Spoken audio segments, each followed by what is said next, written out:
বর্ডারে আমাদের লোক মারে, বিজিবি ফ্ল্যাগ মিটিং করতে বাধ্য হয়। পিঠ দেখাবেন না, এনাফ ইজ এনাফ। আমাদের বর্ডারের মধ্যে ঢুকে মারে আর আমরা বলি ওটা ফ্ল্যাগ মিটিং করছে, সব ঠিক হয়ে গেছে। আমাদের এই ফোর্সকে, এই রকম ফোর্সকে দানব বানিয়েছে police, answer, RAB, BGB. Thank god সেনাবাহিনীকে আমরা অনেকভাবে রেস্ট্রিক্ট করেছি।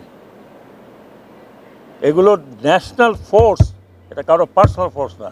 আমি মনে করি আমি এখানে দাঁড়িয়ে কথা বলছি, হয়তো এরপরে আপনাদের সাথে এত কথা বলবো না, যে I will try to bring them on to the justice, দেশে এবং দেশের বাইরে, সে যত বড়ই হোক। আমার হাতে যদি পড়ে I will straight way put them into jail. আর আমরা অলরেডি কিছু কিছু অ্যাকশনে গিয়েছি উইদিন দি পুলিশ ফোর্স, যারা পুলিশকে দানব বানিয়েছে।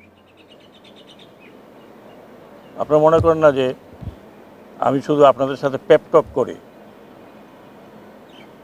This party was worse than fascist party. Exactly what the fascists did. Propaganda and make the state, যারা বর্ডার রক্ষা করার কথা তাদেরকে বলে পিঠ দেখাও। No more. No more. Inshallah, it is not going to be anymore. পুলিশের তো আমরা চাক্ষুষ কোনো ব্যবস্থা নিতে এখন দেখিনি, যেটা ছাত্র হবে। আপনি চাক্ষুষ শোনেন, একটা সরকারি প্রসেস আছে, একটা সরকারি প্রসেস আছে।